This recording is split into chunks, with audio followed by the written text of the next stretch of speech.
So welcome everybody, great to have you with us today for this event Storm Desmond, which will hopefully explain how Cumbria County Council repaired Cumbria after Storm Desmond. So just so you're aware, we will be using Menti today. The number is 50445883. That will come up again later if you can't see it already. Questions will be available to be asked throughout the presentation, and if you use the Menti app, and if you see a question already on there, if you like those rather than repeating the question, it just allows us to prioritise them and make sure that we get to the most popular ones first. One last bit of housekeeping, just before 8 we will pause to allow you to support the COVID anniversary and to recognise the sacrifices that have happened throughout the year. And I guess moving on then into the presentation, I mean, I've got to be honest, this programme of work is, that reacted to the aftermath of Storm Desmond. It is very close to my heart. It's been managed and delivered by Cumbria County Council along with an integrated team, which includes Mott MacDonald, which I'm personally responsible for.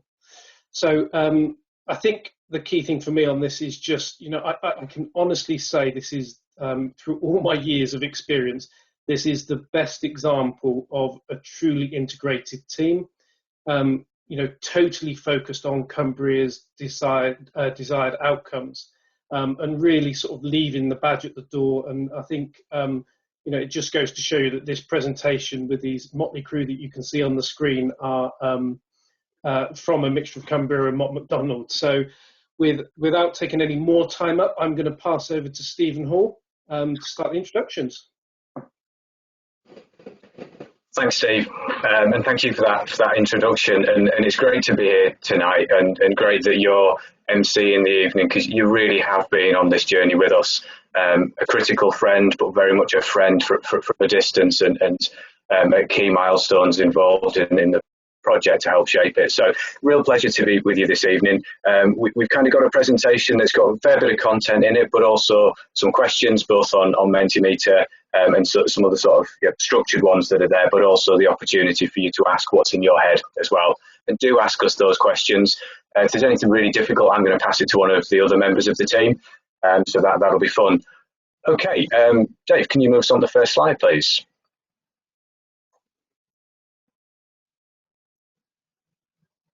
So this is back with me, sorry, I jumped too soon. So on to Menti, really sorry. The number again for you, if you can't see it on there, is 5044 5883, and it's around what industry are you from? So have we got some results on that? Jake?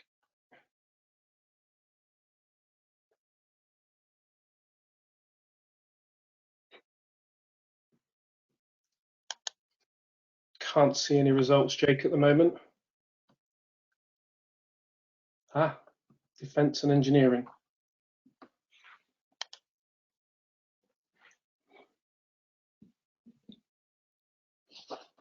They're starting to wheel in now, transportation, construction.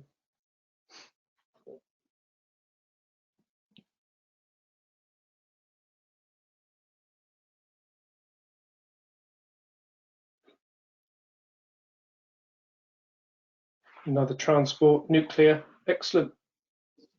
Okay, so sorry, Steve, for messing up the order. Back over to you. It's just like all good projects.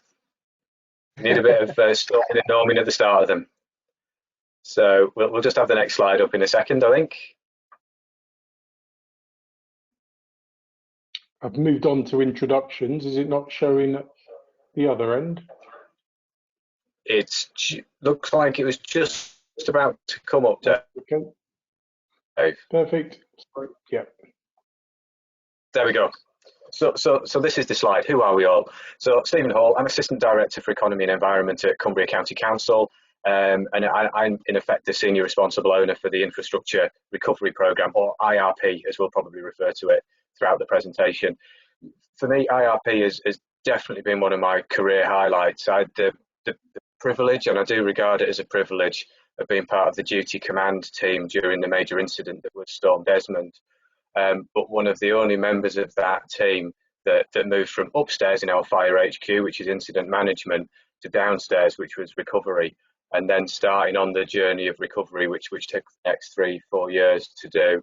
And as a public servant, that's a unique opportunity and a privilege to sort of do that and provide that role in the county that you live in and for the people that you serve. But enough of me, I'm going to talk more in a second. Dave, who are you? Yeah, thank you. Cheers, Stephen.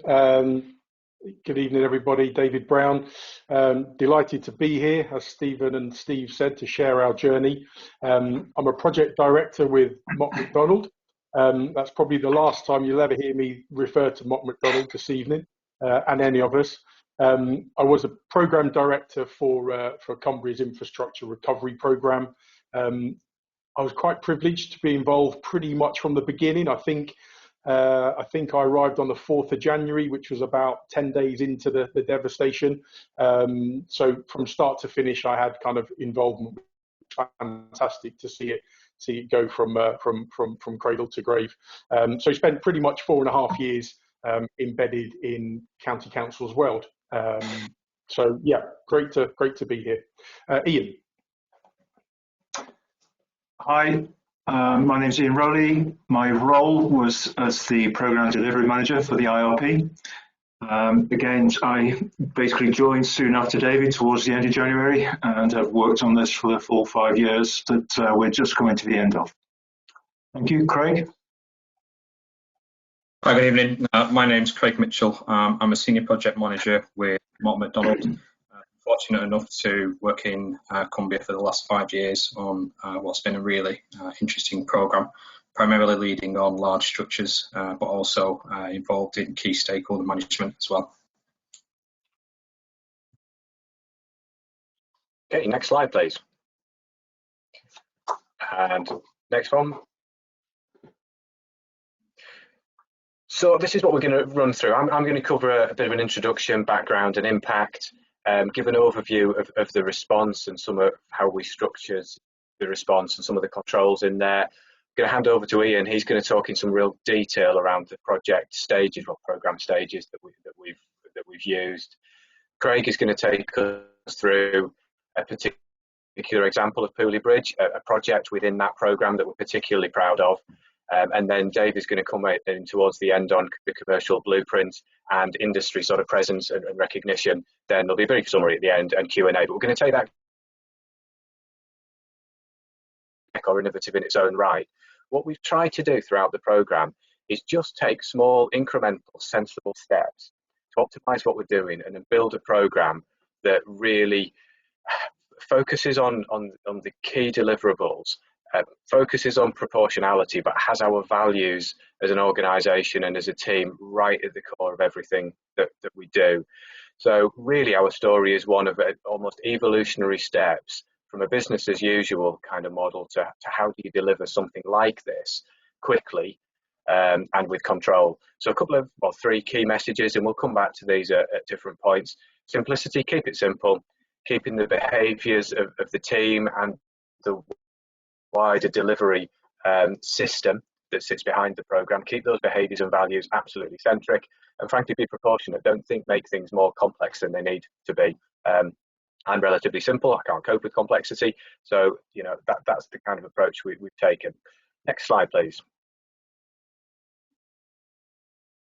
So a few images from Cumbria. I'm sure we've got people in the audience who do know this wonderful part of the world very well, but I'm also fairly sure we've got a few people who won't know us quite so well and perhaps have never had the privilege of coming up here and experiencing our incredible landscape. Those are some of the images that we're famous for. 2 national parks within our boundaries, multiple sites of special scientific interest, an incredible place to live, an incredible place to work, brilliant landscape, wonderful people, but boy does it rain sometimes. Next slide. And from the 1st to 6th of December 2015, it rained. So some of the stats here as a bit of a summary: 1.15 trillion litres of rainfall during that period. We had a number of record-breaking levels of rainfall particularly at Honister, which is one of the high passes in the Lake District, 34.1 centimetres in a 24-hour period, which is a record for the UK. The stat that really gets me is enough rain fell within that period to cover the entire county in over 16 centimetres of water. And if you think about the size, and Cumbria is that little white area up that, if you were to overlay that on top of London and the home counties, that geographic footprint covers an awful lot of London and the home counties. We are a big county, we're the second biggest county in England, a big land area. So it's a huge volume of water that we were dealing with. Next slide, please. So what were some of the things that we were grappling with in terms of incident management? So we had 7,000 properties flooded, well, nearly 8,000. And if you compare that against the impacts from the later phases of the sort of Christmas 2015-16 floods, where they hit West Yorkshire and Greater Manchester, we had almost as many properties flooded as West Yorkshire and Greater Manchester combined. And the only reason I say that is, you know, our population is tiny in comparison to those two big metropolitan, densely populated areas. So the impact at a community level was huge. We had an awfully high percentage of our people, our residents, affected by this. Nearly 20,000 properties lost power. Sadly, we had one loss of life of a gentleman just outside of Kendal. But perhaps thankfully, given the scale of the event, we had only one loss of life. We had one care home, one that we run as a county council, that was completely flooded and had to be evacuated in the middle of the night. 60 schools affected, 4 of which were closed long term. When we've said long term, we actually had them all open by the start of January term. One of them was 1 day late, which is something we were really proud of, to do that in that space of time. But that was the kind of impact we were talking about. Next slide, please. We obviously have a massive agricultural economy. I think we have Britain's second largest herd, and our largest flock of sheep is Cumbria. Massive part of our economy. So we had big impacts on our agricultural sector. Lots of areas flooded and beyond productive use for many weeks and months in some cases. 60 water treatment works affected and put out of action, which was, broadly speaking, well over half of all the water treatment in the county. West Coast Main Line, so it's theoretically highly resilient infrastructure, knocked out by Storm Desmond, and the main east-west connection for us, which goes from Carlisle across to Newcastle, was knocked out and didn't reopen until the end of January 2016, so a month on. And we as an organisation had 51 of our corporate buildings closed for a short period due to the effects of the flood water. Next slide, please.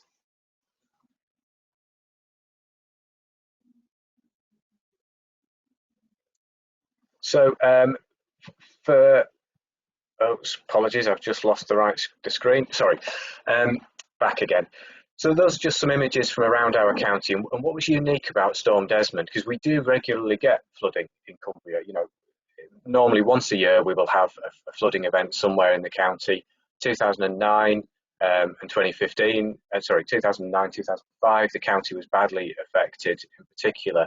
What we've never seen before in sort of living memory, or probably even historical record memory, is a full geographic footprint right across the county. So those images, Carlisle, which is my home, right up in the north of the county on the Scottish border. You've got Appleby in the diagonal corner there, high up in the Pennines. Pulley Bridge, Kendal, right down in the south of the county. So the impact was right across the county, damaging particularly our transport infrastructure right across the piece. Next slide, please.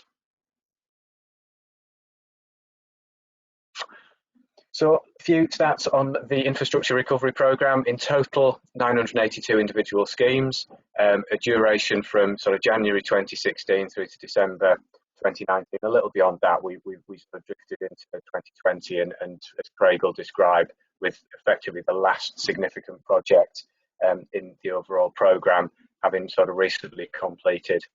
Funding envelope of just short of 120 million. And at this point, I will just kind of tip my hat to the Department for Transport. They've never before, after a major incident like this, funded in the way that they did after Storm Desmond and then the wider winter floods. We worked with the Department for Transport to effectively develop a funding model using the Treasury's Green Book, using early data in terms of the level of impact on our assets, to build a picture for them of a funding estimate that we believed was required in order for us to kickstart this programme.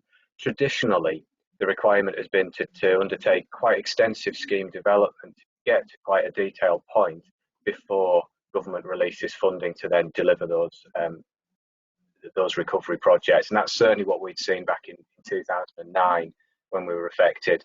This time, given the scale, the department were absolutely on board with looking at a different methodology for this. And by doing that, they were enabled effectively to write the cheque early in the programme. I think we got that funding award around March time, but with significant confidence we were going to receive something within that order of magnitude earlier than that. Now, that enabled us to move very, very quickly into delivery. And later on, we'll share some data in terms of spend profile that demonstrates that effectively we hit the ground from the minute the floodwaters receded. Next slide, please, Dave.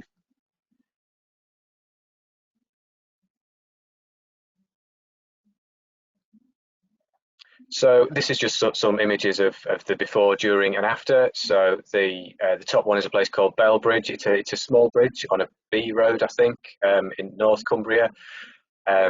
Beautiful little place, beautiful bridge. It actually stood, and for about 2 months after the floodwaters looked exactly as it did on the left-hand slide. However, we knew it was damaged. We'd put every measure we could in place to stop people going over it. But in an agricultural area, people have heavy plans. They came along, they moved it all, drove across it, and the bridge collapsed just a few seconds later, thankfully with no injuries to the public. But it just brings home the risk that still is on the ground weeks and in some cases months after a major flood event. The lower bridge is one we're particularly proud of. We've won a number of awards, the Northwest Regional Construction Awards for that, which is Broome Old Bridge. Real challenge for us to safely get in and repair those arches. I'm very proud as well because we worked with a local SME, civil engineering contractor, who came up with a safe methodology and combined. So what we were doing was aiming. Thank you. So these are showing us building back a higher level of resilience into those assets that were in them. Next slide, please. This is a project I won't talk about in any more detail because Craig's going to cover this. This is Pulley Bridge. I'll say no more. It's a placeholder for Craig later on. Next, please. So, a critical factor here is the infrastructure we're talking about. In the main, it was roads, it was transport infrastructure. We're guardians as local authorities of that. It belongs to the communities that we serve. So working with our communities was at the heart of what we did every step of the way. And I can't sort of underestimate the amount of time required to really take communities with us when we're doing this work. They desperately want those transport connections restored, particularly when it's bridges. And in a geography like ours, some of the detours are massive, 60, 80 miles. But keeping people patient and with us took real investment, and it is a tribute to the kind of teamwork across the fully integrated team. Next slide, please. So what did we do? We brought together an integrated team. We've used that word a couple of times, that blended existing members of county council staff who have an incredible knowledge of our highway network, of our communities, and of the geography of the county, and the way we do business, and our existing supply communities and supply chain relationships. But we recognised early that we didn't have the capacity or the full skill set to deliver this on our own. We did a procurement exercise through our professional services framework. Mott MacDonald were appointed to that, and we go from there. And through Mott MacDonald, brought in real industry specialists in all the key disciplines we needed, from PMO management through to some of the engineering disciplines, health and safety, project management, cost control, etc. management. Blended the teams together and always sought to get the very best out of each. We've often referred or often asked ourselves the question throughout, right, who is the best athlete for this role? And that's about us always saying, who is the strongest member of the team for a given task we need to undertake, playing to people's strengths. Through that as well, it's given us a real opportunity to accelerate as an organisation our ambitions around how we work with our supply community, and I much prefer to call it a supply community than a supply chain. Our ambition was always to build a community that works together to deliver our capital works projects.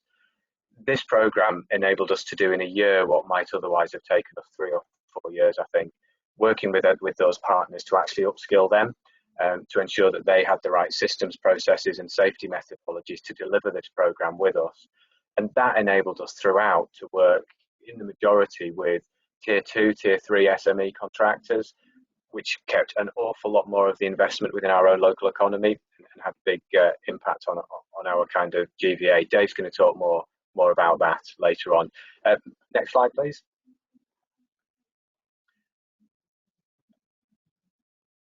Apologies, I've lost my screen again. Got it back. So this is just the structure of the programme, as you would probably expect. SRO at the top, Programme Director, then the kind of traditional commercial wing and Programme Delivery wing, NEC supervision going right across, and CDM, health, safety and wellbeing, absolutely fundamental to what we're doing, and then various tiers by asset type of project management teams. Next slide, please. This one just gives you a bit more granularity on how the programme was constructed. So we've got about £33 million in road resurfacing, so significant scale resurfacing projects, little over 20 million in major bridges, so that is bridges that have either fully collapsed, partially collapsed, and our more significant structures, 20 million or so in major civils, then nearly 26 million in minor bridges, anything from some repointing work through to resilience work. In the large, those were bridges that were safe to remain open, but needed resilience, needed repair for life cycle purposes. Just short of 19 million in minor civils, combined with surfacing in many areas. And then the non-asset at the end there was about technology and survey, kind of other inspection regime expenditure. Next slide, please. So this gives you a sense of the rate of expenditure. Particularly want to come back to what I said before about getting onto the ground quickly. So we spent just over 30 million in 2016-17. So in the immediate aftermath of the floods.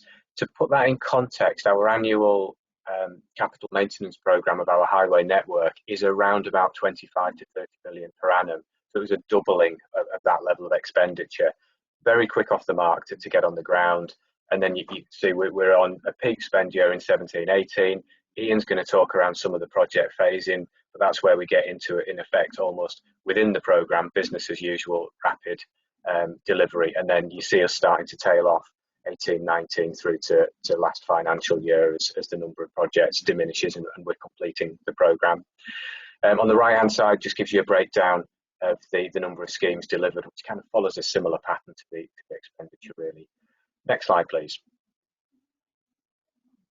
And this is my last one, and this is all about a single source of truth really. So the usual thing of having a monthly programme delivery report, we call it a brag, as the gospel, the single source of truth there, pulling together the supply chain data and performance, information management, NEC contract performance, bringing all of that change control into one place so decisions can be escalated quickly and made where necessary, pulling all your financial in there, your risk and your schedule management, critically health and safety management, and that again was a journey.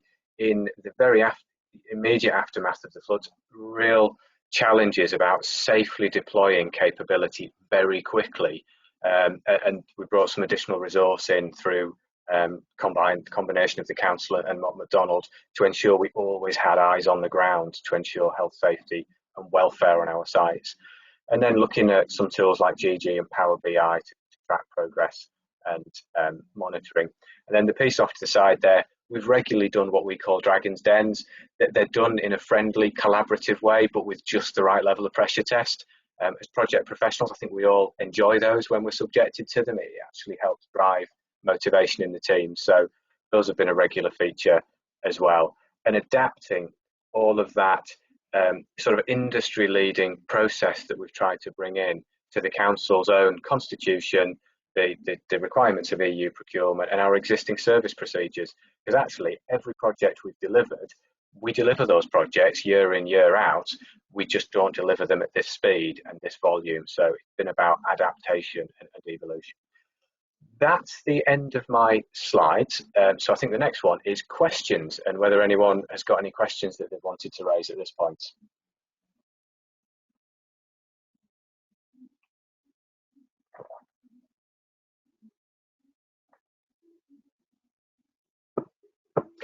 So I think this is the first structured question that we're asking through. Menti, what do you think are the key challenges when delivering a project of this nature?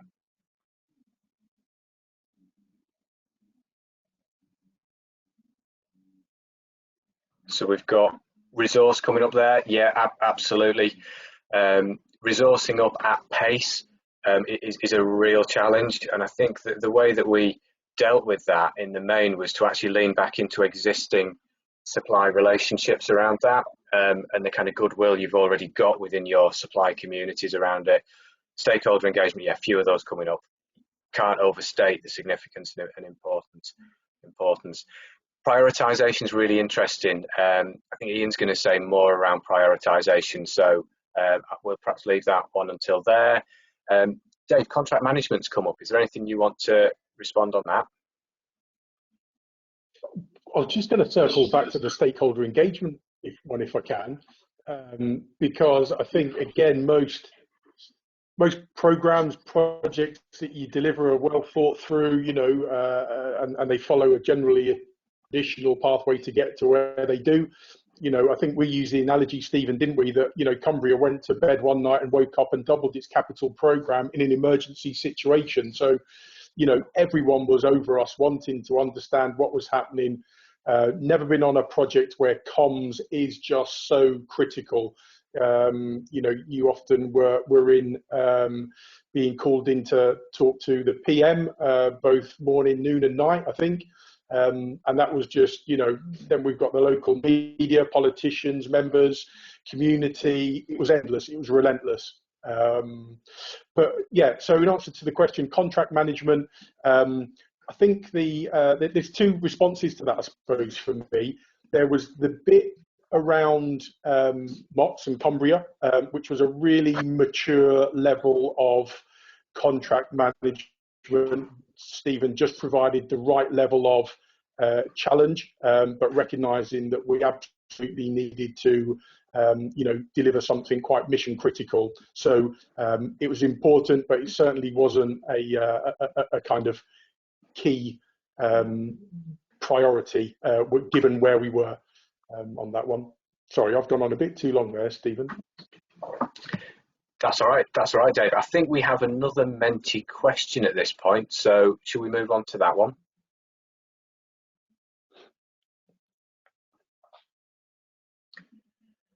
So, an age-old challenge. How do you work effectively in an integrated team? Anyone got any views on that?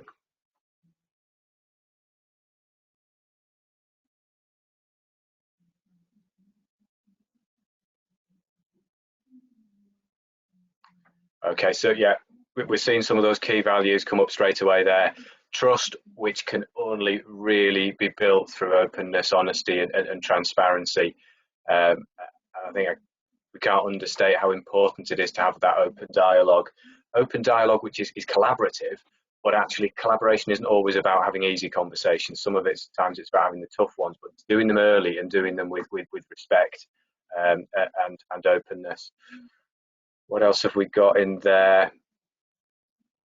Project managers must multitask. Yeah, Craig, don't know if you've got a view on that. I suspect we asked you to multitask quite often. Yeah, a few times. The one that I saw that popped up was the face-to-face comms, and I think that's what, as an integrated team, we did really well. So right from sort of day one, we was up in the fire station and we were mixing with the Cumbria staff, and that built a really good relationship between everybody. So I think that was something that was key on the IRP in my mind. Great, thanks, Craig. Yeah, and I would totally agree with that. I'm just conscious of our time, so might move us on. I think that's our 2 structured Menti questions for this point. Someone will tell me I'm wrong if I am.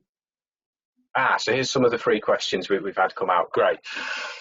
So what system did you use for your single source of truth? Did you create a tailored system or use a standard off-the-shelf system? I did say I will pass difficult questions over to someone else.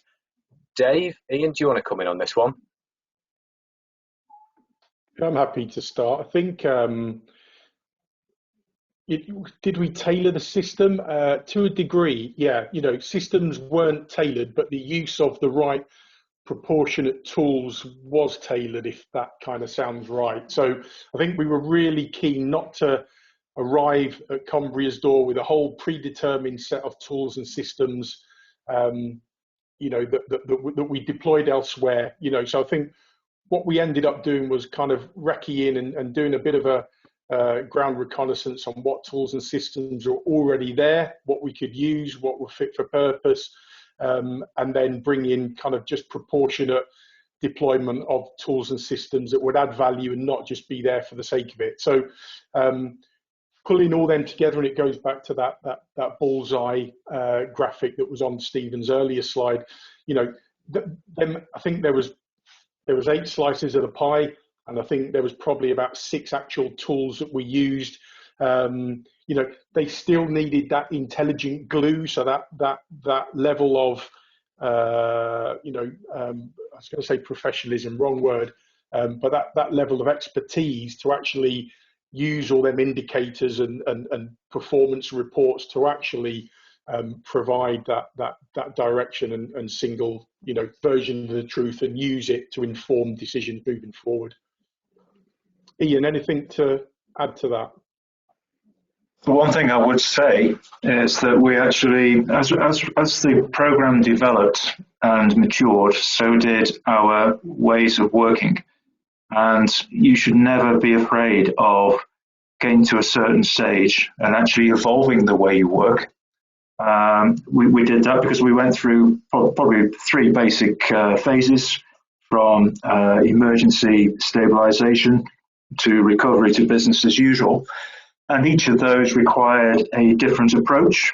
Obviously, in the early days, it's quick, it's fast, we just need to get going.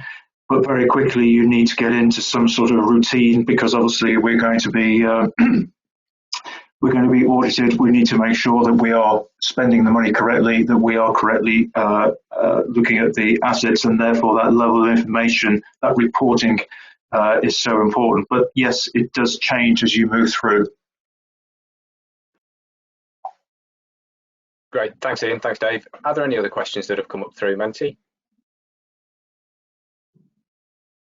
Okay, so we've got, due to the criticality of the project, was there a lot of out of hours working? Was work-life balance impacted? Oh, right, okay, honest answer. It varied at different stages. I will bring other colleagues in here to give their view of it. From my perspective, yeah, I mean, to begin with, it was crackers.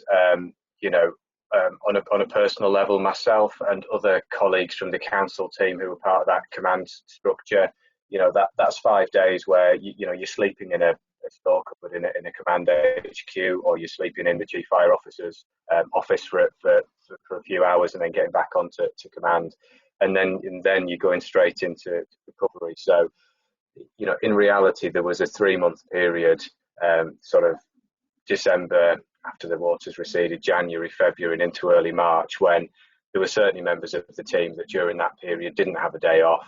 And the days were extremely long and demanding, and for some people that had a real impact for them, and then that is very difficult when you're leading a team to sort of acknowledge that.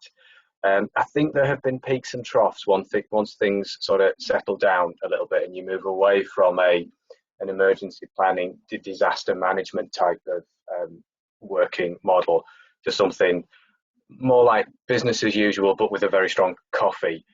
So I think throughout there have been points when there's been some long working hours.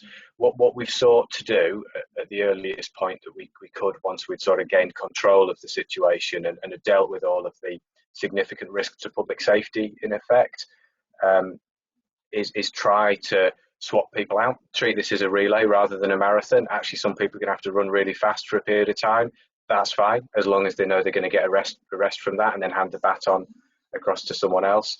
And one piece I perhaps just will briefly say in terms of that risk to life stuff, what's perhaps not immediately obvious, but became a real focus for me coming out of the incident is you go from an immediate risk of loss of life, which you can visually see, which is high flood waters, torrents of water coming down rivers, people getting stuck in vehicles, etc., fire colleagues, military, etc., dealing with all of that, to a point where, from a transport perspective, you're looking at your highway network and your road network, you're still talking with multi-agency colleagues, so fire, police, ambulance, and what they're feeding back is that actually their journey times to pick up someone that's had a heart attack is an hour and a half longer than it was prior to this.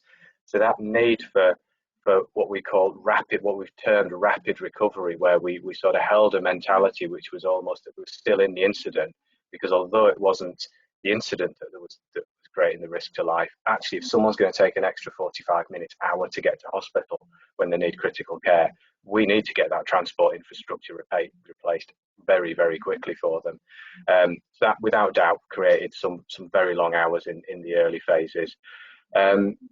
I'll bring any of the others in. Dave, Ian, Craig, you've all been with us throughout this journey.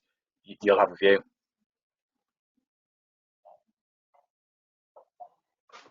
I think one of the things to remember in terms of this wasn't just a road we're building. This was about this impacted people's lives, and as such, the team, and I have to admit, the team really responded well through a number of years to actually develop and repair Cumbria. You're dealing with people's lives and their businesses. And for people to be able to go to school, be able to go shopping, what we're rebuilding is so important. So the team, without a shadow of a doubt, did work long hours, but they were keen to. There was a real emphasis to do it and something they wanted to do. But the one thing you do have to be careful, clearly, is the well-being of your staff. And you do need to look at that program, which we did often, to ensure that it was actually manageable and that we didn't have burnout, because quite frankly, people could easily have done if we just carried on as we were. So it was actually trying to measure that and accordingly set the program, but at the same time meeting the expectations of Cumbria County Council and the people of Cumbria. Thank you. Thanks, Ian. I think one other thing I would just add as a real watch out around that is the absolute enthusiasm of some members of the team and in fact some contractors that makes it essential to put an environment, a wrap around that to protect their welfare and their safety, that people actually through their own desire to do the right thing, as Ian was kind of alluding to there, don't put themselves at risk. And that was something we did have to watch particularly carefully, particularly for teams at the front line of the work. I am conscious of time. I'm going to suggest perhaps we move on from the questions and back into Ian's part of the presentation. I think we've got 20 minutes before the 8 o'clock remembrance of the last 12 months of COVID. So, Ian. Thank you. Next slide, please. So try and put some sort of context to how we sort of build the program. The development of the scope of obviously clearly a number of tasks to establish the actual flow of the work into a very succinct and also concurrent manner. To establish the program, our process basically initially was the survey inspections. Through this was what we call the initial scoping. From that, we could actually understand the initial prioritization of asset remediation as we were looking through and getting the results back of the information that was coming from all parts of the county. This helped to sort of also develop the scope further. packaging this together, two elements then happened. One was then to create the ask from the DFT, and secondly, for us to then actually build a program in more detail, both in terms of the actual work packages and the locations and actually how it would operate around the county. This was initially done in the first couple of months with what we call a tiger team, which then very quickly was complemented in the next sort of 1 to 2 months with a wider team of both technical, commercial, and supervisory staff. If you could go to the next slide, please. The reality, you needed to see that recovery was happening, that we were actually doing something.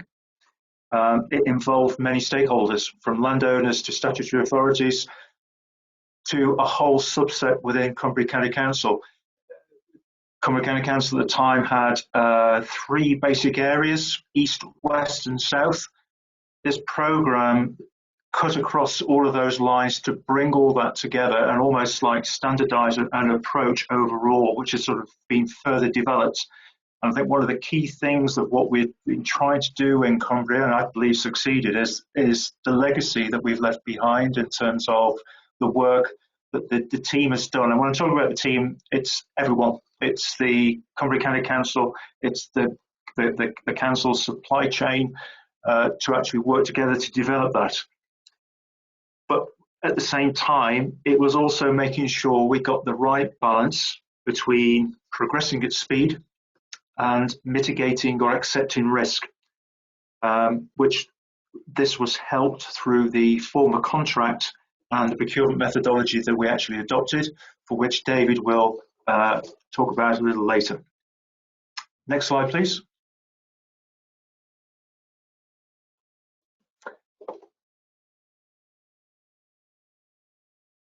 Thank you. So,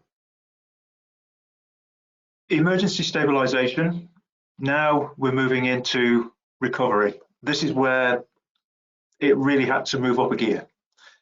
That first 6 months about collecting information, forming the work streams, developing the program as a whole, developing the teams, putting the teams together, making those connections county-wide. There was a requirement to have, there was a fundamental shift in mid-2016. It had to be a change of mindset.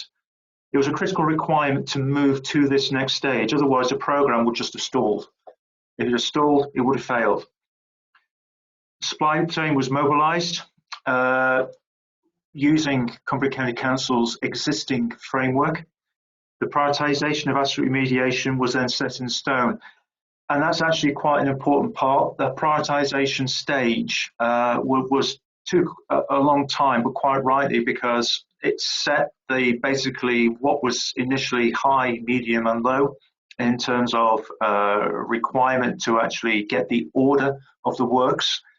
But it was also important because it helped to be able to communicate that message throughout Cumbria, so they could see that was the programme we started with, and they could actually understand how we were going to develop as we move through that. Our leadership approach in these early stages was probably more command and control, but there's a really good reason for that. It was to set the safety, quality and delivery standards and expectations, including probably the most important quality that's really sort of helped us on this, and that was behaviours. And that was through leading by example. All members of the team, within that core team, you lead by example. That's how you actually make that work. We had to get the programme moving. Fundamental, as been mentioned before, was this sort of one team approach. And you can't impress enough the importance of this relationship management, not just internally within your own team, but with the external stakeholders. It really does help with the program delivery. When things get challenging, that's when you have a good, strong relationship with your teams and with your stakeholders. You need that. This was challenging. There were matters that had to be dealt with, but they were dealt with because everybody was working together. Everybody had that one focus that one objective and goal in mind, and it was that ensuring Cumbria was rebuilt, it was safe, and it was to everybody's benefit. Next slide, please, David. Just moving on a little bit more about that sort of relationship management. The stakeholder engagement was crucial to gain confidence, minimizing disruption to the local community and businesses, and to get buy-in with the statutory organisations. Communication here was really important. We've mentioned the supply chain being used from the existing CCC framework to help with the workflows. We needed to use to good effect a GIS system. You saw that a few slides ago. You had a nice little pretty picture with little blobs all over it. That enabled assets to be efficiently managed through bundling the work packages together. And in that, we combined certain asset types. So in essence, we had what we call, there's three basic assets. We had bridges, we had slopes, and we had highways. The bridges, we had minor, and we had major. I think if we had our time around, I think we've all decided we probably have three types of bridges, a minor, medium, and a major, because some of the remediation of some of the minor bridges was actually quite a lot of work involved. It was, again, it's something which Dave is going to discuss a little bit later. But then we moved to phase 3, business as usual. Again, a further change of mindset. We move into a higher gear. Our leadership approach changed. We needed to learn what went well over the last period and what we could do better. We did a lessons learned on a regular basis as a team. I mean by that is the program core team, supply chain, the wider Cumbria teams and statutory organisations.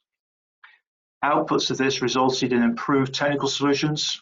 The permitting process for the EA was certainly one, and contractual arrangements relating to the scope definition and release of assets within the work packages. We worked with the supply chain to upskill their own knowledge and experience of both project and commercial management. And the workflow, we worked very closely with them to ease the pressure building on delivery expectations. We continue to work with the local communities, businesses to deliver timely, effective solutions. A lot of that depended upon the time of year. Cumbria is actually one of those counties which has a very diverse range of businesses. You have arable farming, and then you have the sort of the towns and the villages around, which each one has its own stresses and strains. Each one had to be probably applied a slightly different approach to each of these to actually make it work. But again, it was this communication, and as Craig said a little bit earlier, this face-to-face comms. You can't get away from the fact of actually physically being out there, not just in this one base, sending out instructions. You've got to physically be there. Only then do you understand what the communities and businesses themselves are going through, and also the supply chain who are actually doing their best to actually repair Cumbria. Only then can you understand and repair and understand and improve what we're actually doing. Next slide, please. It's certainly challenging to manage a programme the length and breadth of Cumbria and projects which in many respects were in very remote areas. And this is where our lights perhaps bring on our health and safety and well-being. The staff, supply chain and public, it was absolutely paramount that we looked after and took a great care in everything we did with our health and safety. Through the development of robust plans and processes, targeted training, challenging behaviours that we felt weren't appropriate at the time. Again, it's something we've discussed before just now. We achieved a positive outcome. Next slide, please, David. Prioritization. So there were a number of parts to this to actually make this work. It was fundamental in the development of basically a robust program of work. Basically, it's not going to fall down, that we set out a very clear plan, what we're going to do, and we deliver that. but it also has to be done in a way that we can flex enough to meet the challenging timelines and expenditures, thus maximising the benefit of the funding stream that we actually received through the ask via the DFT. So first of all, we looked at the technical assessment. This was inspection and engineering.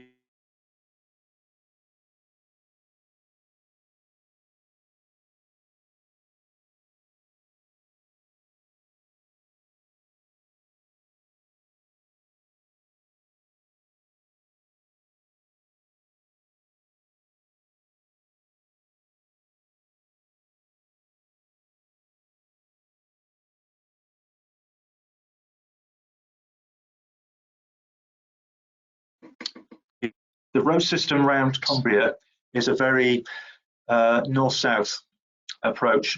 There aren't that many due to the geography of the county going from east to west.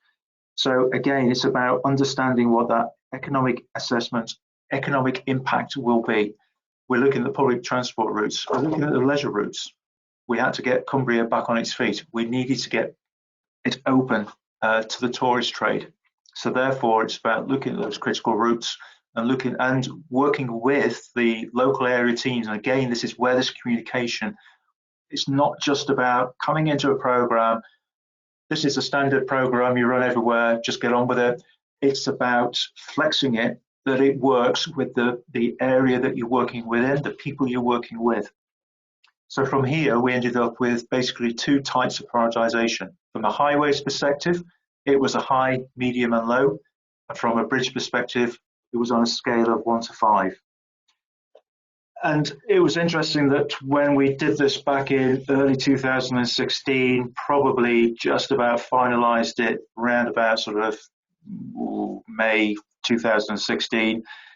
In essence, all over that time, that program, that prioritized program has generally worked, and we've managed to sort of stay with it. So it's worth spending that time, although we're under significant pressure to deliver, to get things done, and we did. You've also got to take that view of getting that planning right at the start. And I think that is the end of my presentation. Thank you. Have we got any questions for this section, Jake? We're moving on to it's onto the Menti questions. So I'll leave it for you, David and Ian. So not sure if Ian's back yet, but the question we've got: what are the key ingredients to forming an integrated team? Yeah, someone's put a point up there, having a balanced team. Sorry, back online again now. My apologies. I think one of the lasting things about this project is getting like-minded people into this. They understand the common goal, but it is all about behaviours, and you need to show that through leadership from the front.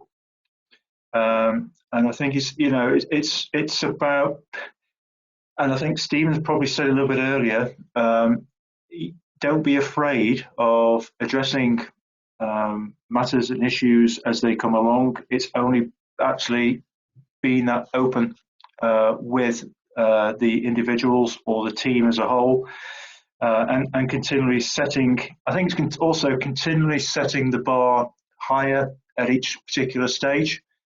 But again, it's bringing people along with you. The team we had was very, very different. It was an eclectic group of people, and I think that's good, because it means that people will challenge, but in a good way. Enables you to actually think a little bit differently in terms of actually moving that forward. I think some good points there. Yeah, everybody just needs to know what their role is, what they're responsible for, and it is about just being honest and open. Collaboration is an interesting word across the supply chain as well.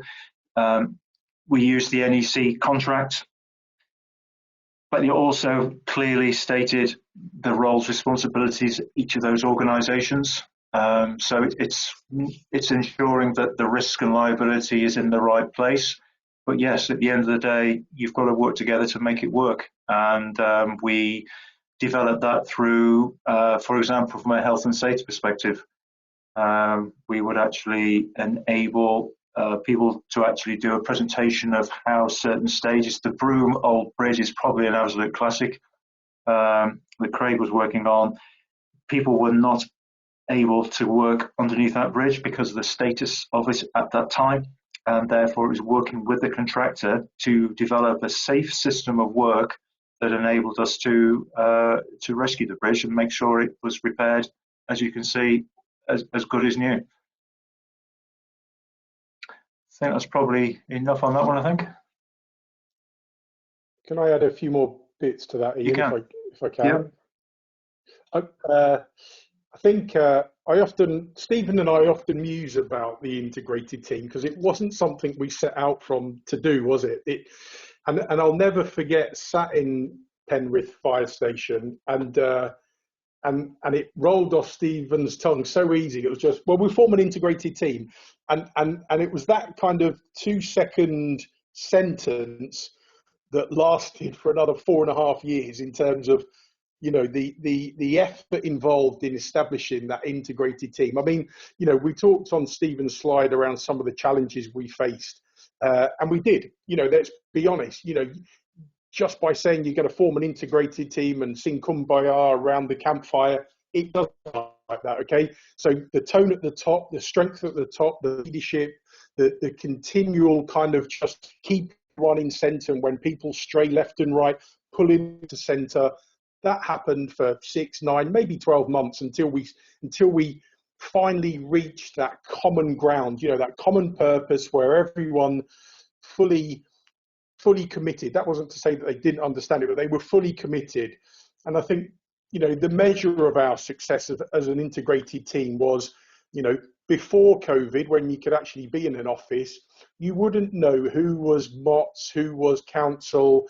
We were just, you know, the infrastructure recovery program team, and we held a number of kind of industry tourism events for other clients to come and talk to us. And we were just there as a team. You know, there wasn't any divide, there wasn't any gaps between us. And that when you stood back and looked at it, you know, was a real powerful kind of, you know, point in the journey. I think you could sit back and think, yeah, we are a truly integrated team. Behaviours are aligned, you know, goals and objectives are clear. We all know what we're doing. It was a great environment to be in. I would like to add one more thing. Don't underestimate the time it takes to actually form an integrated team and the effort it takes. It really does take effort by everyone to sort of set that standard and actually make it work. And it is a constant thing. It's sometimes the language you use to ensure that it's a language, that it's a common language that you're using, so that it is just the one team. So there are many factors involved in it, but time and effort you've got to invest in to make it work.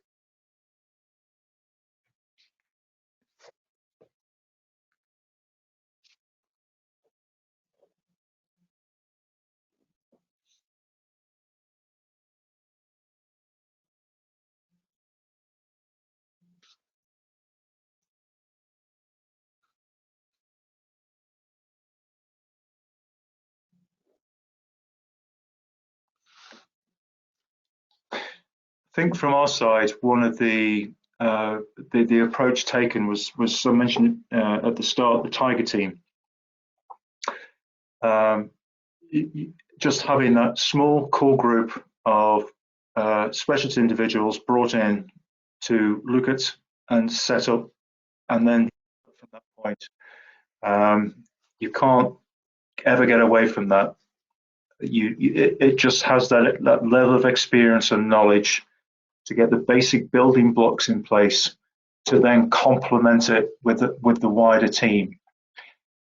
The other thing, as I mentioned, is just getting out there onto the ground, being able to actually understand what the issues are from across the county, from within Cumbria County Council. I mean, you can't forget that in December, staff of Cumbria County Council had been out in all weathers, all hours, just literally standing still, just to make it safe to do what they can. So straight away, you're walking into a real high intensity environment, and you've really got to sort of, as the person just said there, they've got to break down barriers as quickly as possible. It is, and that's by, as Craig has said, that face-to-face comms, being out there, actually making people aware you are here, you really do need to understand, and getting that balance.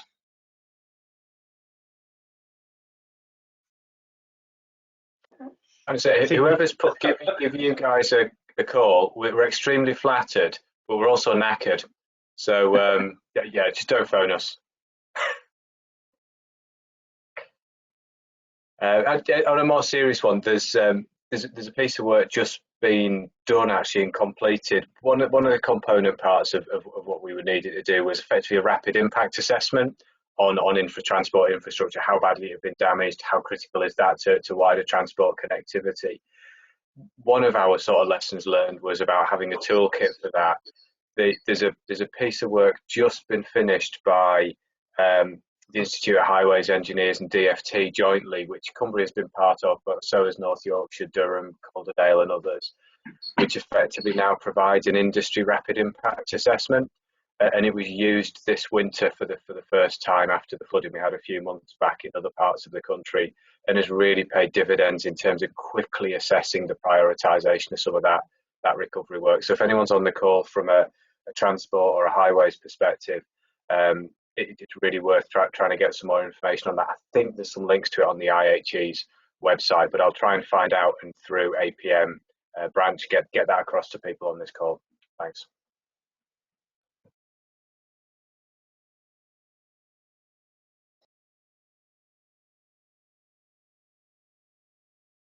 Shall we move on in case there are any free-flowing questions that have come through to us, and then move on after that to the next section of the presentation?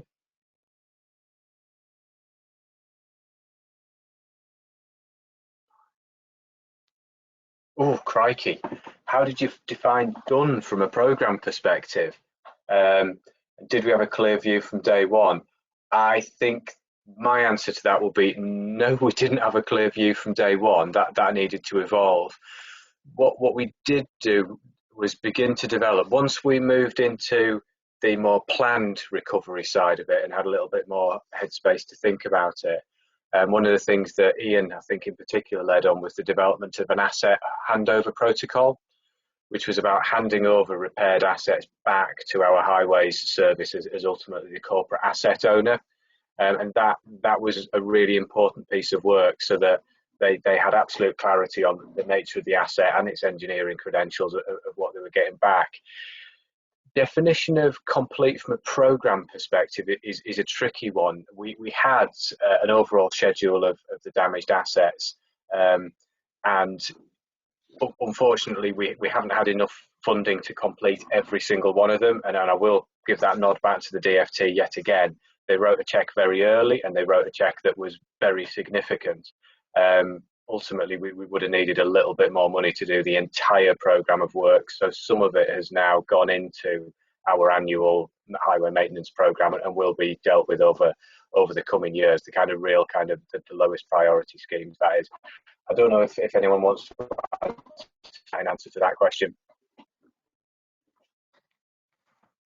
Yeah, I can sort of give you a bit of a sort of feel for it in terms of the structure side of things. So I think we started off with about 2,100 bridges that we had back in 2015 as an asset list. And then from that, we went out and surveyed them. That took us about 12 months to do in total just to get the surveys done. And that produced our asset list, which we then prioritised. And then speaking with the asset owners, so in particular from my side of things, the structure asset owner, Cumbria, we then basically prioritised those into the list and worked through those until we got to a point where, unfortunately, yeah, like you say, Stephen, the funding wasn't there. And a lot of what we did, there was some existing maintenance issues as well that were picked up at the same time. So we were able to treat whole structures rather than sort of individual ones. So it was about prioritising them and making sure that we did the priority structures that led to that completed programme.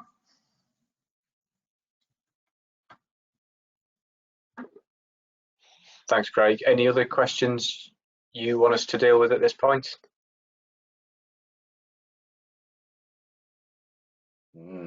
Practices that will be permanent that weren't there before. Dave, do you want to have a stab at this one? I think, and I'm going to talk about it, so I'll try not to go into too much detail, but I think selfishly, a lot of the practices I think that we'll leave behind would particularly around some of the way we approach the supply chain and some of the commercial and contracting kind of ways that, you know, things that we've done. I think I'll leave it there because I think from my perspective that will come out when I go through the slides, if that's okay. But I'll happily circle back to it at the end if I haven't, whoever asked that question. I can actually give a couple of technical aspects to this. One was traffic management system. When we arrived, there was 3 particular areas within the council, and what we've sort of working with the council, they sort of took that opportunity that this was a real county-wide piece of work, and actually working with all the best systems they all had, came up with this sort of one overall system that has actually now been rolled out across the county. That was critical for us because we were having so many traffic management closures of roads and trying to work with that. That really sort of was a very positive and helped us greatly.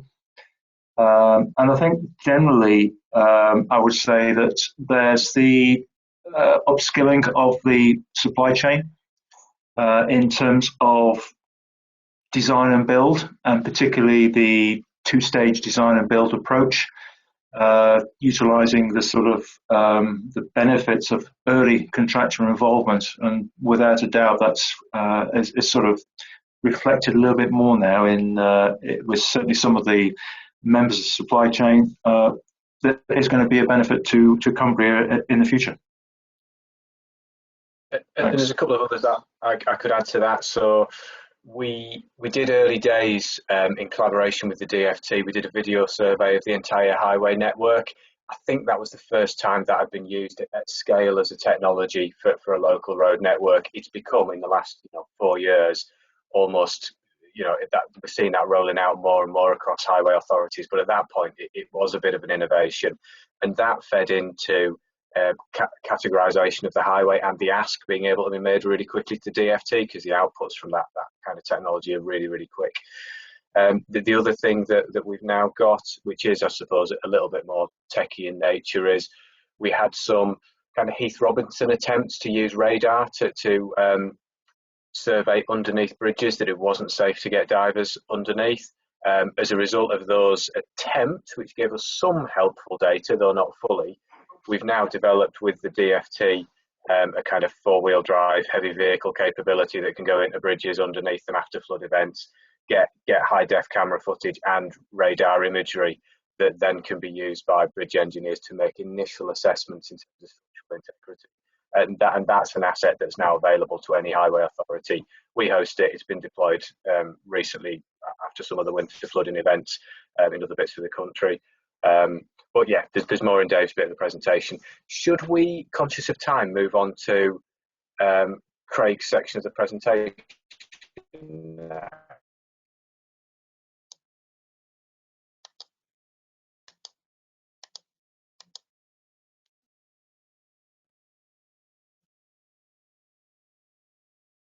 Okay, so you'll have heard Stephen and Ian talk about community and people and stakeholders quite a bit through the presentation. So I'm just going to run you through one of our major projects, Pulley Bridge, and focus primarily on the collaboration and stakeholders within that project and the challenges we faced.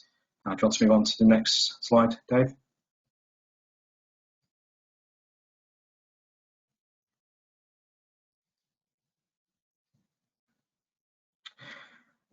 Okay, so Pulley Bridge is in the heart of the Lake District National Park, which is a World Heritage Site. In 2015, Storm Desmond washed away a 200-year-old Grade 2 listed highway structure. In 2016, we replaced it with a temporary structure with commitments from the client that we would engage closely with the stakeholders, primarily the community and technical stakeholders closely when we delivered the permanent structure as part of a new project. And you can see there some of the commitments that were made during that phase. Dave, can you move on to the next slide for me, please?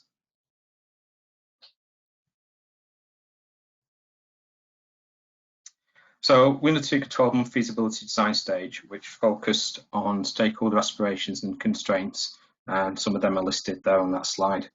There were 3 stages to this. First, we gathered the information, identifying competing requirements, for example, the tourist season and the environmental working window were competing constraints from different stakeholders.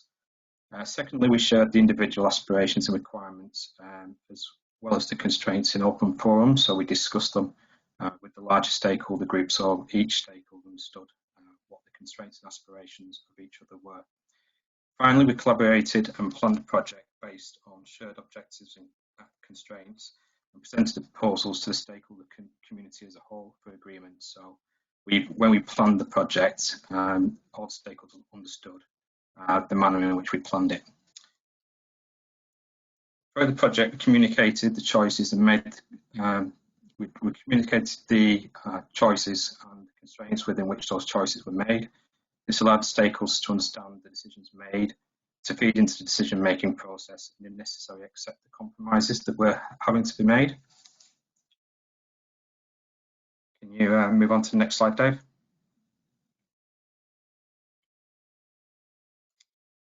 So at an early stage, the importance of stakeholders and their impacts on the time, cost, and quality deliverables was recognised.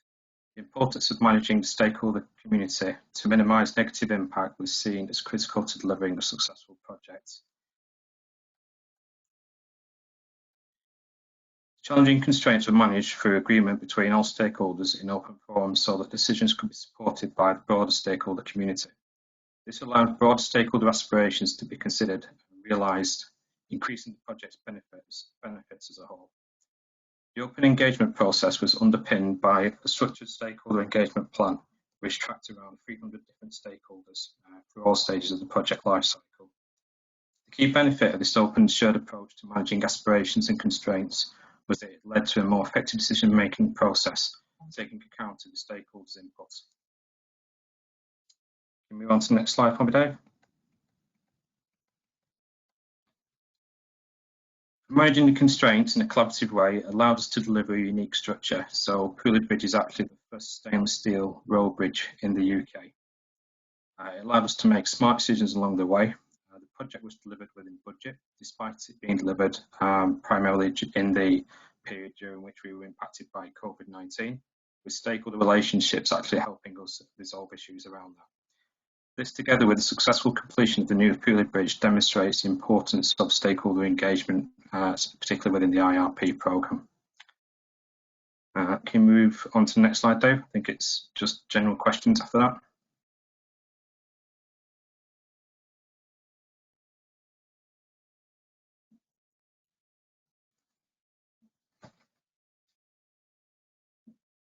And there you see that's the actual bridge as it's complete currently.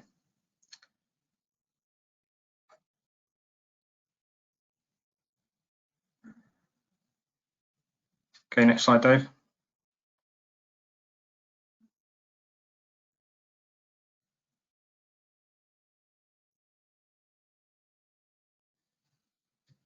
So if anyone's got any questions about how we manage stakeholders in general.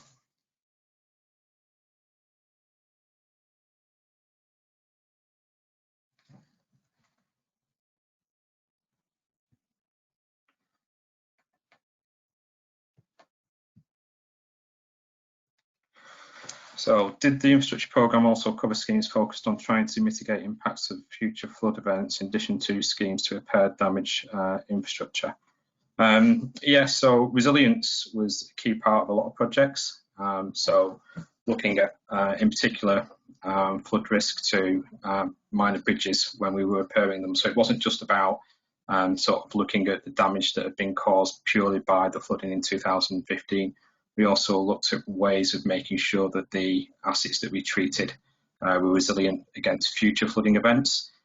So, for instance, on Pulley Bridge, one of the key things we had to do was collaborate closely with the Environment Agency. So originally it was a free arch structure, and the bridge that we put in there was a clear span structure. The idea of that being that it would sort of mitigate effects of future flooding events. So we collaborated closely with the Environment Agency and communities. When we spoke to communities, obviously flooding was something that was high on the agenda from a lot of people. Don't know if anybody else wants to come in on that one. I could add a little bit, Craig, in terms of challenges. So one of the challenges with this, particularly with bridges, is Craig talked about, building them so they're more resilient and so that we mitigate as far as possible any contribution that structure has to flood events. But doing that at a time frame that is different and faster than the consideration being given by other organisations to wider flood defence schemes. So we've got a couple of locations, for example, where, give you an example, Kendal, there's a massive flood alleviation programme underway in a number of different stages in Kendal. As a result of that, one of our projects, which is actually a foot and cycle bridge, has had to wait right until the end of the programme because, put simplistically, the flood walls are going to go up. We weren't sure of the height that we would need to build a bridge to span across them. So that's just a very crude example, but there's quite a few interdependencies we've had to manage across the programme to ensure that whatever we've done when replacing a structure or undertaking significant repairs to it, it doesn't conflict with what particularly the Environment Agency are looking to do for a longer term in relation to flood protection measures in some of those locations, and that's been a real challenge to us. Thanks. I think that comes into the collaboration of stakeholders where, in particular, we were sharing information like hydraulic models with the Environment Agency. So they would pass information to us, we would work with our hydraulic models, and then we pass that back to them so that we were working with the same base information for the broader sort of Cumbria projects as a whole. I've got any more questions for that one? How do we identify all our stakeholders? Part of it was going out and using lots of different methods.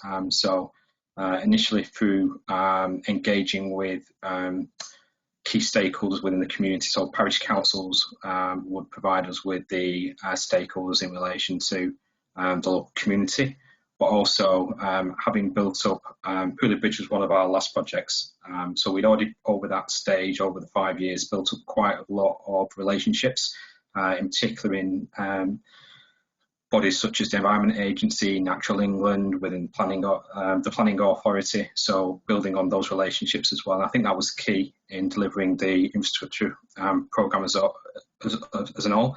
But developing those relationships and keeping those relationships and building trust actually made it easier to deliver projects as we went along as well. Does anybody else want to come in on that one?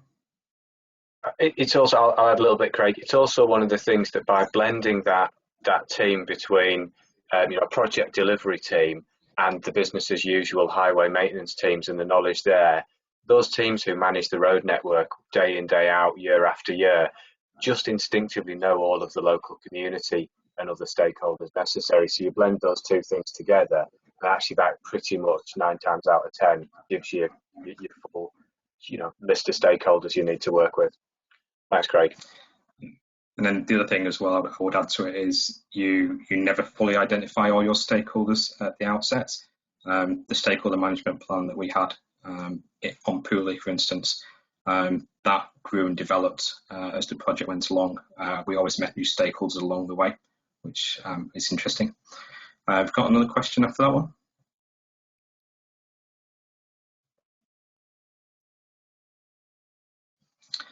How was the balance between a quick solution and a suitably iconic solution handled? So quick solution, it wasn't really a quick solution. On Pulley, the main constraints were the periods that we could work. So the tourist season for the area happened between March and August. The ideal time for us to work in the water was between June and September. And so we had to work with those competing constraints. And so the way we did that was to actually talk to those two different stakeholders collaboratively together, with each of them understanding what we could achieve, and we came to a balanced approach to actually be able to meet both requirements some way, so that no one individual stakeholder completely gave, and that way it brought buy-in to the project, and that's where the balance came from. In terms of the iconic solution, the stainless steel part of the structure, whilst being iconic, also enables to meet a number of other aspirations. So it actually reduces the long life maintenance of the project.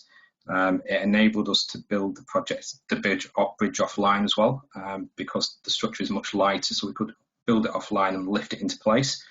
So that helped us not impact in the water. So the fact that it's iconic, that is just one of the actual sort of solution, well, one of the aspirations that was achieved from the structure as a whole. So the iconic structure enabled us to deliver lots of other things as well. So that's sort of how we approach that. Does anybody else want to come in on that one? I'm thinking that's probably quite specific, so probably not.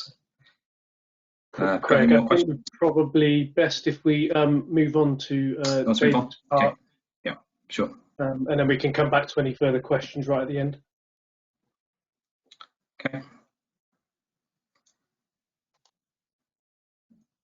So I think I've got the graveyard shift, haven't I? Okay. So we've heard from Stephen around the impact of Storm Desmond and creating that environment for success. Ian has explained the challenges and complexities of delivering a program with nearly 1,000 individual schemes in an emergency situation. And Craig's provided us an insight into the importance of proactive quality stakeholder engagement to really optimize successful project delivery. So I'm now going to look at some of the key enablers and bits of innovation with a lowercase I that we deployed on the program. And most of these sat within the broad contracting and commercial arena.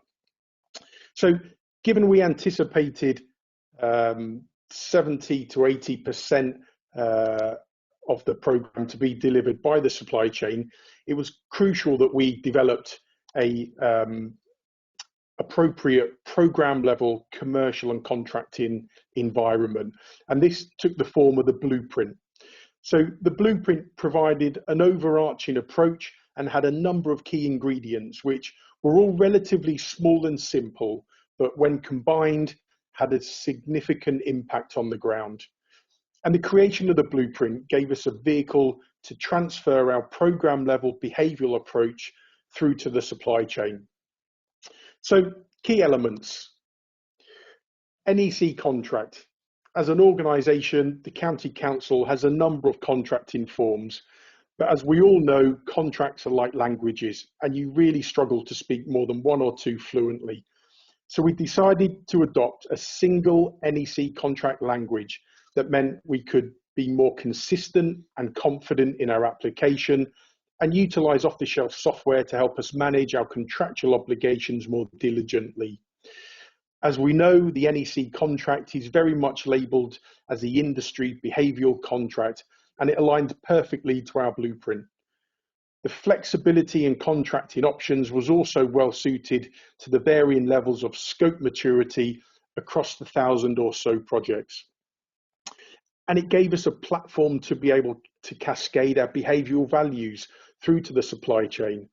We embraced what sat at the heart of NEC: its openness, honesty, and transparency.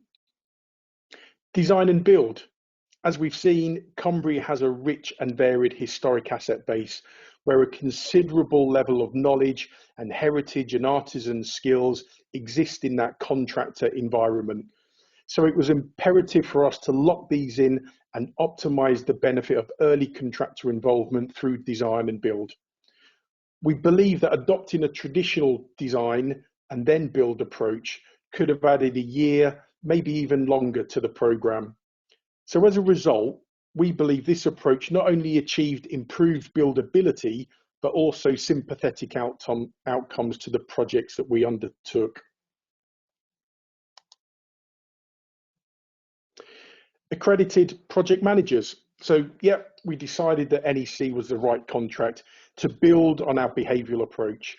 But as we all know, the contract is meaningless unless it's operated in the spirit intended.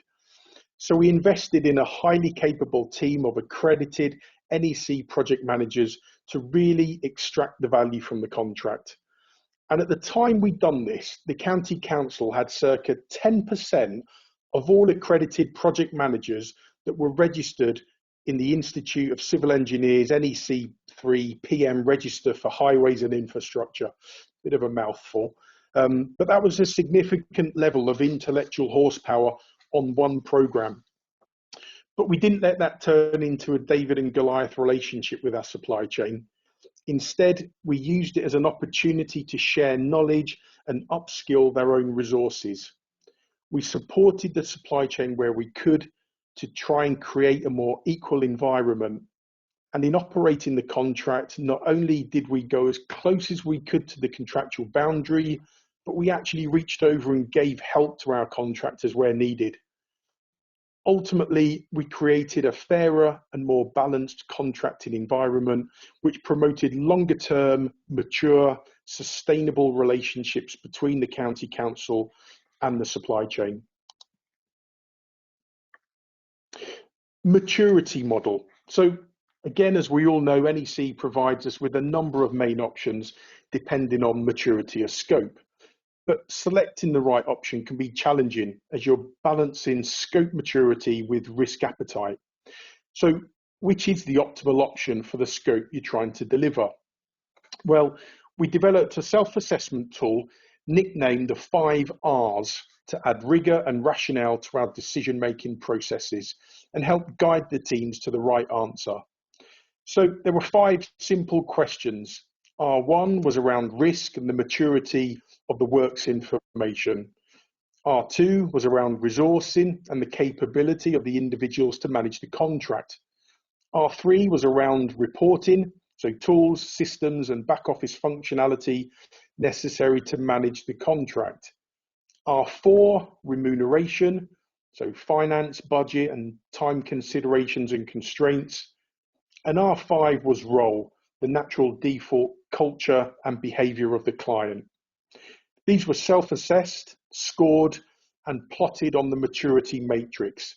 And in this worked example, you should be able to see that the green cells show a strong indication towards option A or B, so a lump sum activity schedule or bill of quants. So this benefited us greatly as it helped us move away from a more traditional default position of always lump sum, where immature scope would place a high level of risk burden on the contractor. So for the first time, we had a way of matching scope maturity with the most appropriate contracting model, optimizing value for money and minimizing risk and disputes through contract misalignment. And again, our supply chain relationships improved as contracts became balanced, fairer and proportionate. Work packaging. So the scale of the programme meant that there was no place for a traditional one-to-one project to contract relationship. It literally would have been death by 1,000 cuts. So work packaging was centred around breaking down the elephant into bite-sized pieces. Using our GIS platform, we set about plotting all 982 schemes and then looked at opportunities to bundle and cluster them based on geography, similarity of scope and complexity. And looking at the graphic, you'll see an example of where we packaged around 180 individual schemes into just 4 work packages. What this meant was that we were able to create larger, more meaningful packages of work for the supply chain. And this approach gave them greater surety and provided a platform for them to grow organically. We also benefited from improved economies of scale and greater agility from the supply chain, as they could work on a number of schemes and work phases simultaneously. And finally, it gave us the ability to have more meaningful conversations with the supply chain, resulting in improved preparation and delivery readiness.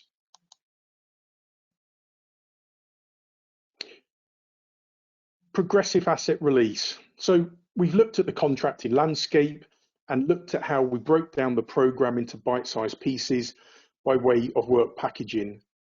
But within these work packages, it was rare that all schemes were at the same level of maturity to contract on. So we developed a process known as progressive asset release that enabled us to tender for a complete work package, so potentially 40 or 50 schemes, all with mixed levels of maturity, while still being fully compliant with procurement and governance processes and procedures.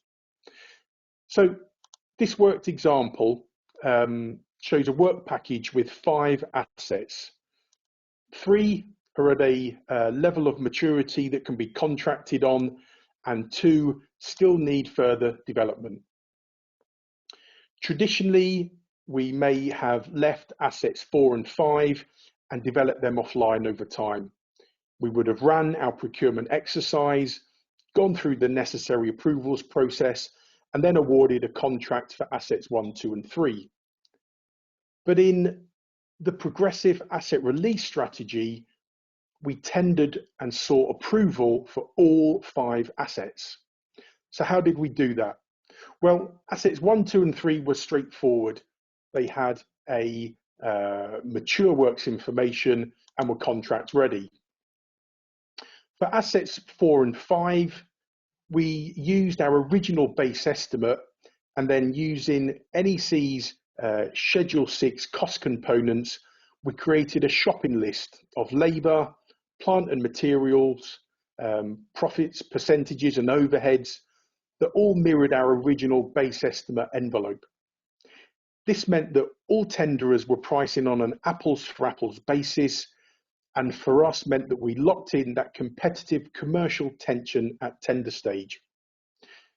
So day 1, we would contract for assets 1, 2, and 3, and then using early contractor involvement, we would mature assets 4 and 5.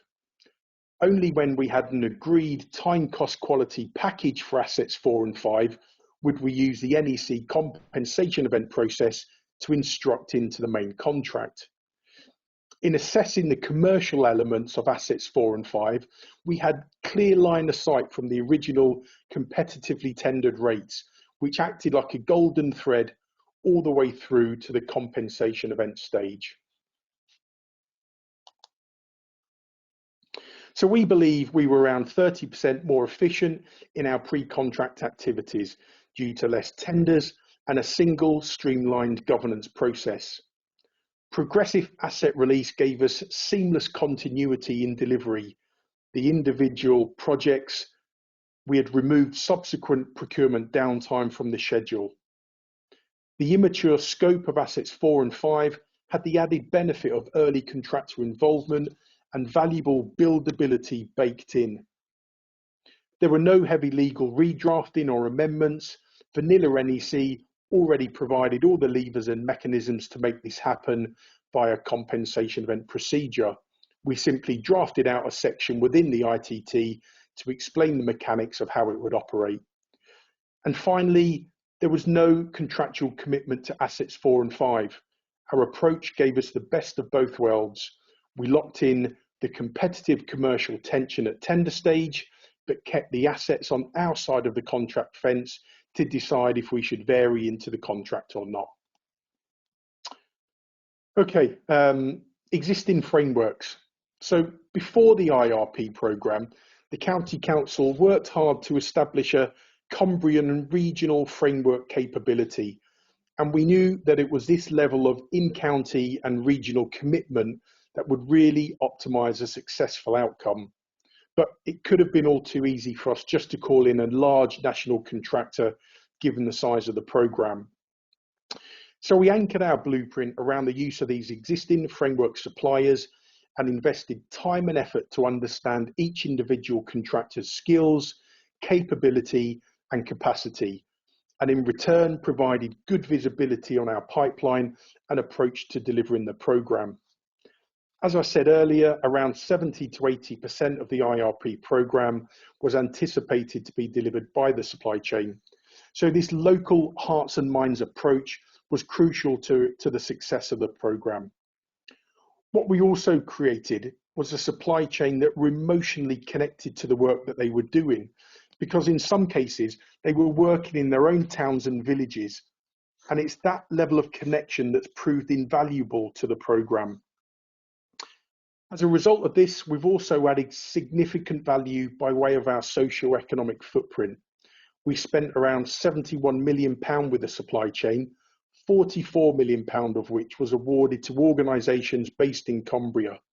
So looking at this through gross value add, we've created and maintained nearly 400 jobs within the county and contributed around £18 million to Cumbria PLC. And as I said earlier, we've helped the supply chain develop. We've supported them, raised their capability bar, and we've left behind an upskilling legacy, both for the benefit of County Council and for the supply chain's future clients, again creating increased wealth to the county. So creating a delivery community, building on the use of frameworks and capturing the hearts and minds, we set about maturing and deepening the relationship with our suppliers. We wanted to create a delivery community environment where there was alignment of values, behaviours and objectives, and shared learning and development for the benefit of all. We began by establishing regular supply chain engagement events, but they had a distinctly different feel to them, more a gathering of the extended programme team with two-way conversations. We sought counsel from the delivery community on ideas, solutions and strategies. They were part of our journey and it gave us improved buy-in from the supply chain. They could see where their input had been considered and valued. And the delivery community worked together, learnt together, shared good and bad practice together. And it was clear from our engagement session feedback that they all supported the universal benefits that a delivery community approach brought. It was a win-win environment. Okay, so final slide from me. So I'm sure some of you will be wondering what recognition had to do with delivering a programme of this nature. Well, outside the IRP programme, the County Council works hard day to day within the communities to provide the best possible service within its funding constraints. And that's fantastic. But we wanted to go further. We knew that off the back of Storm Desmond, the IRP programme were doing some great things within the construction industry and programme and project management professions. And we wanted that recognition. Why? Because we knew it would act as a platform for team development, morale and pride. And the key elements that were crucial in establishing the foundations of our high performing team. So we set about showcasing our journey, speaking at conferences like this, writing features in trade publications, awards, hosting industry tourism events. To date, the programme's received 9 awards, and I think most relevant for this evening was the 2018 APM Mike Nichols Award for Inspiration, a truly fitting accolade to our efforts. And as a result of all this, what we had and what we still have is a fully committed and fully engaged team that are not only valued by the County Council, but have also had a huge pat on the back from industry. And finally, the County Council is now seen as a progressive organisation in programme and project management, and it's attracting new recruits from both in and out the county off the back of the kudos that it's received. Okay. So any questions on that last section?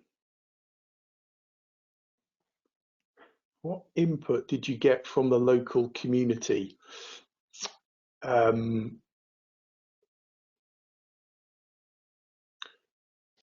think we got a lot of challenge initially. Sorry to start on a negative, but I think, you know, initially there was a lot of just challenge around, you know, I suppose our approach in terms of prioritization. Everyone felt that their need was urgent and what was highest on the priority. So I think we had lots of challenge and from the community and political members as well, supporting some of their cases. From the kind of supply chain procurement and commercial perspective, I'm trying to think, anyone else can support that question? I think, Dave, part of it, I mean, you referenced it yourself in your presentation. A lot of those contractors that we're working with, you know, effectively SMEs, they are part of their local communities because of the scale of business that they are. A lot of the teams that we were working with are the communities in which we were working. So we were getting input from our local community almost through that route, and a really good and healthy sort of two-way dialogue around it. I mean, we did have examples as well of where, you know, people in local communities actually came with really good suggestions and some really good ideas as to how we might approach phasing of some works or logistics. Sometimes simple stuff, but that makes a difference, like the best way to get your plant in and out of a given location. Some of that came from local communities who just understand their locality way better than any of us ever will. Should we flip on to that? I saw another question pop up there. Do you want to flip on?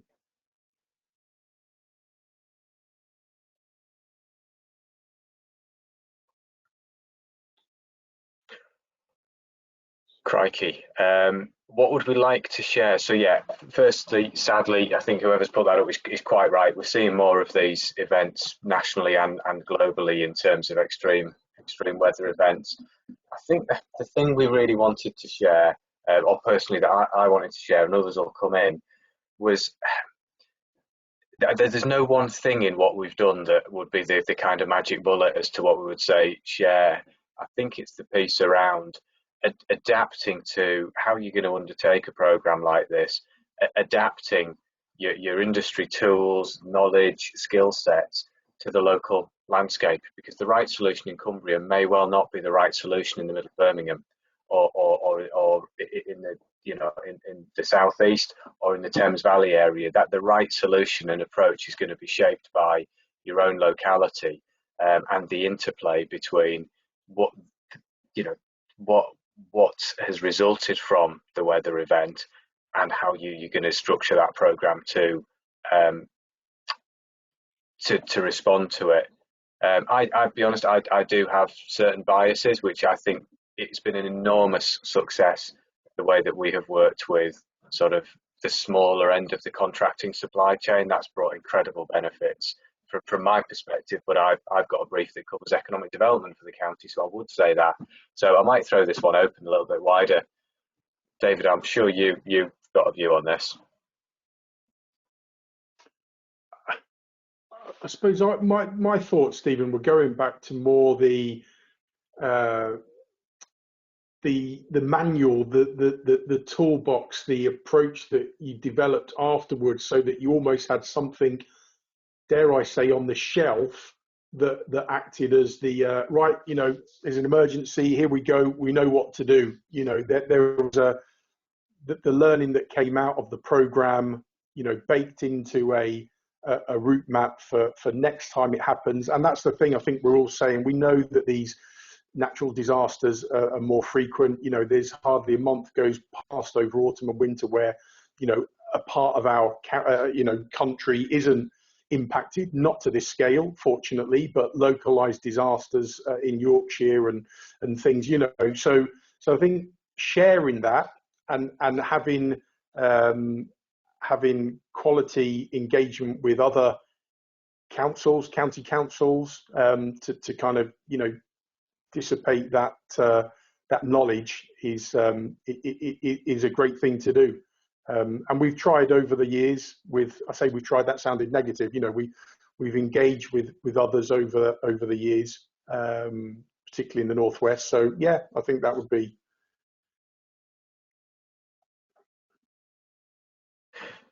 Thanks. It looks like we've got, I'm not sure if there's another question there, but I think we've got 3 minutes left, so I don't know if we need to hand back. Yeah, I think if you don't mind, Stephen, that would be great. Thank you very much, guys, for your contributions. It's nice to see so many comments on there, and I think we'll try and get some. If there's many questions left, we'll try and get some answers back to people. So yeah, sorry everyone for a few technical glitches. I sort of want to give a comment about fibre optics not going past the north of the Thames Valley, but I might lose my internet if I come up with that one. So. Just a couple of points. I don't know whether we can change the slides for the up and coming events.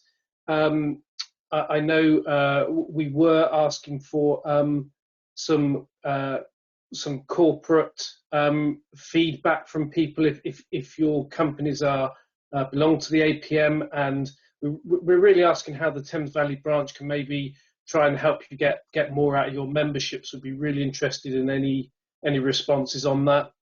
The up and coming events, we've got the project management unconference, which is really exciting, and I think is probably the best way to interact and network until we can get back to face to face again.